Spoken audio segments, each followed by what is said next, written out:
was World War I. A pity you can't ask Cassie McGraw about that. Whatever happened to her? Only the shadow knows. Good day to you, Mr. Battle.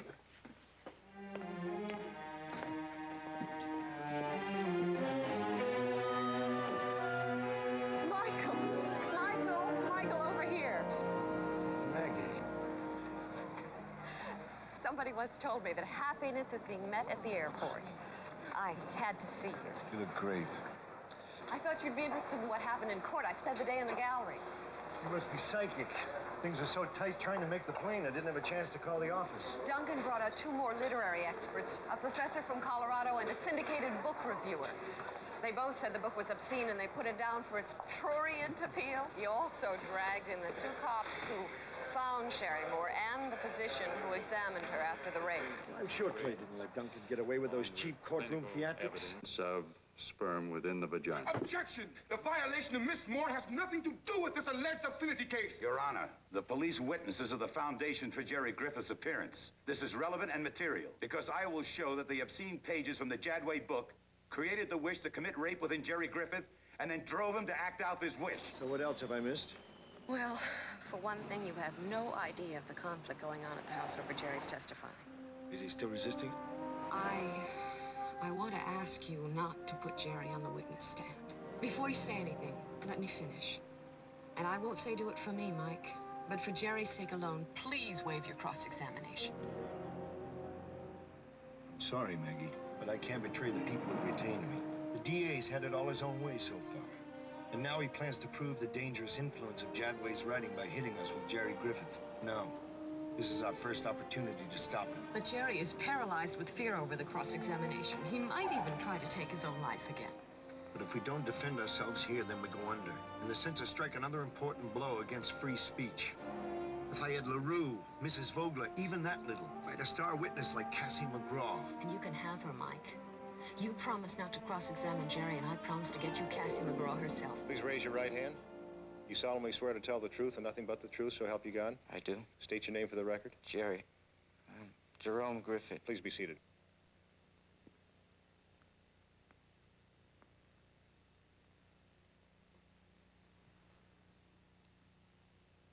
Jerry Griffith, may I ask what is your present occupation? Student. Jerry, would you mind speaking up?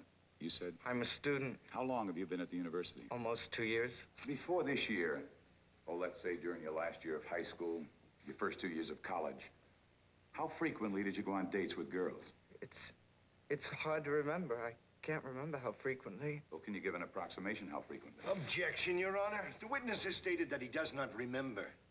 I'm going to object on the grounds that the question has been asked and answered. Also, it's speculative. Objection sustained. Jerry, what is your major? English literature. Do your courses demand considerable reading? Say at least 3 books a week. Objection. The district attorney is leading the witness. Overruled. The witness may answer the question. Thank you, Your Honor. Is it a fact that you read at least 3 books a week? Yes, sir. Do you also read other books on your own, so to speak? That is, books not on a required list for your English courses. Yes, sir.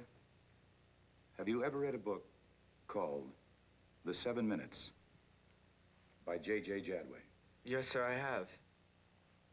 From cover to cover?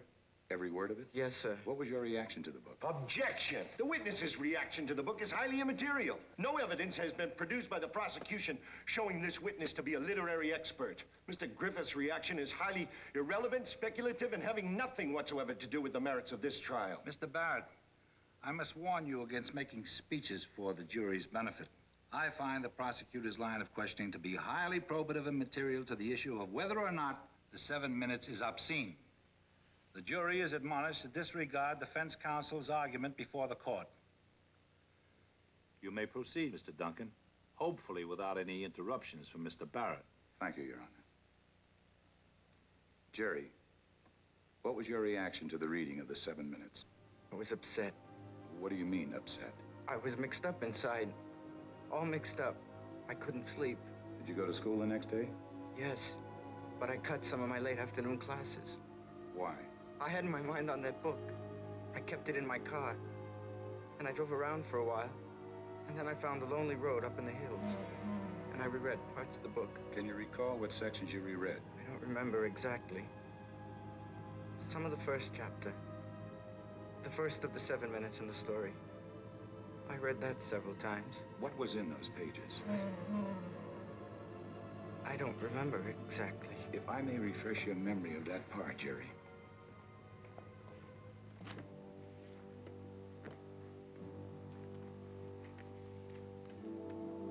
She is lying naked, and she thinks of the statues of Priapus that stood on some of the streets of ancient Greece. Statues consisting of a bust of a bearded man, set on a stone base or block, and out of the center of the statue, there projected a giant phallus. Object to the prosecutor's leading and suggestive reading pointedly out of context.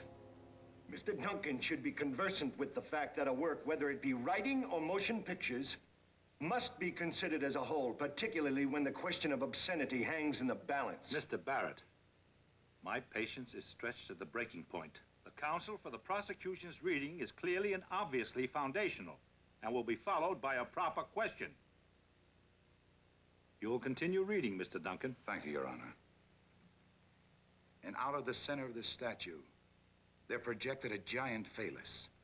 And then Kathleen thinks how lucky she is. And she stared at the unnamed hero of the book. And the first of her 7 minutes begins. Now, Jerry, do you recognize that as the part you reread several times? Yes, sir. Did you feel at the time it was artistic writing? I didn't think about the writing. Face the court, Jerry. Do you feel the author was trying nothing more than excite the reader? Your Honor, I'm sorry, but I must object to the district attorney's constant leading and suggestive questioning. This examination is highly inflammatory, and I ask to approach the bench to discuss the relevance of this one-sided interrogation. Mr. Barrett, I find the line of questioning by the prosecutor to be quite pertinent. You are so advised that the bench will not tolerate any more interference from you. If you persist, you will be held in contempt of court. Now let us proceed with the trial. Thank you, Your Honor. Have the court reporter repeat the last question. You are instructed to do so.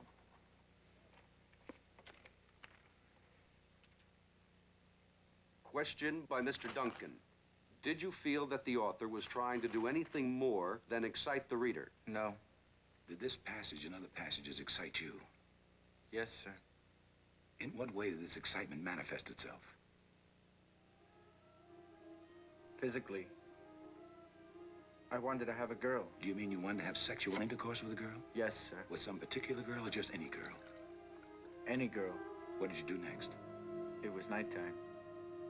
I drove to the club, and I drank a couple of beers. There was this one chick. She looked just like what I imagined Kathleen. Kathleen, the heroine of the 7 minutes. Right. Anyhow, I offered her a ride. By her, do you mean Sherry Moore? Right. So I drove her to her apartment. We walked upstairs, and when she opened the door, I pushed her inside. You did this how? I had a knife. I see. Did she undress? She was scared, so she undressed. What happened next? I don't remember. I went kind of crazy, like it wasn't my own mind anymore. Like it was Jadway's mind. Please continue, Jerry. I forced myself on her. Did she resist? Yes. But you violated her anyway. I didn't know what I was doing. Did you think of the 7 minutes at all? When she was naked, yes. Then I don't remember after that, except that I did it. I couldn't help doing it. And during the course of the sex act, Miss Moore was injured. It was after, when I was trying to dress. She tried to hit me or get my knife. I don't remember which. And I think somehow she slipped and fell. It was an accident. Did you know Miss Moore was unconscious? I don't remember if I knew it or not. I only knew she had a roommate who might be coming back soon, so I just left. I felt miserable. I wanted to kill myself. Because this wasn't me what I had done. It wasn't my fault. I didn't know what I was doing. Have you ever in your life behaved this way before? No, sir. Do you definitely feel the obscene pages in that book inflamed you until you were impelled to commit a criminal act? Yes, sir. I can't explain any other reason for it. Jerry, I want you to listen to me and listen to me carefully. From your own experience, do you believe there's a cause and effect? Now understand me. Cause and effect relationship between pornographic books and violent acts of crime. I only know only know what happened. It happened to me. No further questions, Your Honor.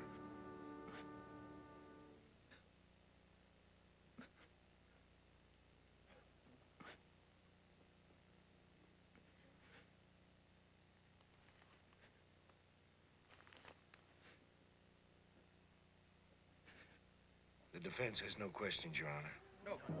Mr. Barrett, do you mean you wish to reserve your cross-examination for later? I mean, as far as the defense is concerned, the witness may be permanently excused. We will take a 2-hour recess for lunch. Hey,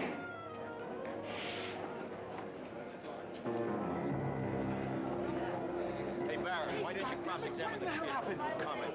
Are you throwing in the towel, Mr. Barrett? No comment. Harry Truman once said, if you can't stand the heat, get out of the kitchen. Is the heat too hot for you? Fuck off. Well, you still haven't answered me. What the hell happened back there? I traded off the cross-examination of Jerry Griffith for the examination of the legendary Cassie McGraw. You mean she's alive? She's very much alive, and what's more, we have an opportunity to use her. Who'd you make the deal with? Maggie Russell. Cassie read about the trial in the paper, wrote to Frank Griffith in defense of Jadway. Maggie intercepted her postcard and kept it hidden from Griffith for 2 weeks. I'm going to see it later today. Oh, you gotta be kidding. You mean you traded away Jerry for something scrawled on a postcard? Something you haven't even seen? And what if the whole trade was a con job engineered by Maggie on behalf of the Griffith family? Hey, I've got faith in Maggie. Okay, man. You keep the faith.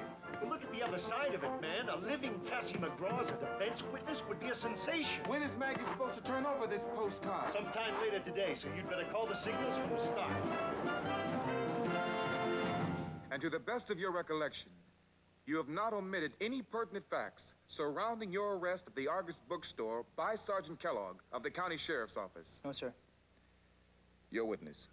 Were you previously arrested under the terms of the California Penal Code, Section 311-2, the section which states that every person who knowingly distributes obscene material is guilty of a misdemeanor? Yes. Did you plead not guilty? No. Did you plead guilty of selling obscene material? Yes, but only on the advice of my attorney. He said if I pleaded guilty, I would get a lighter sentence. But you admitted guilt? Yes, I did. Did you pay a fine? Yes. Did you go to jail? No. The sentence was suspended. Are you aware that a second offense is not a misdemeanor, but a felony? Yes.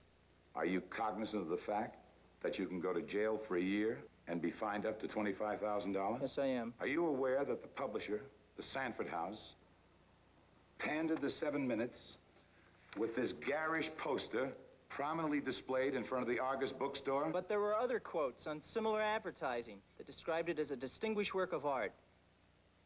No further questions, Your Honor. When Sanford House contracted for the 7 Minutes, were you worried about it violating existing obscenity laws? Not really, because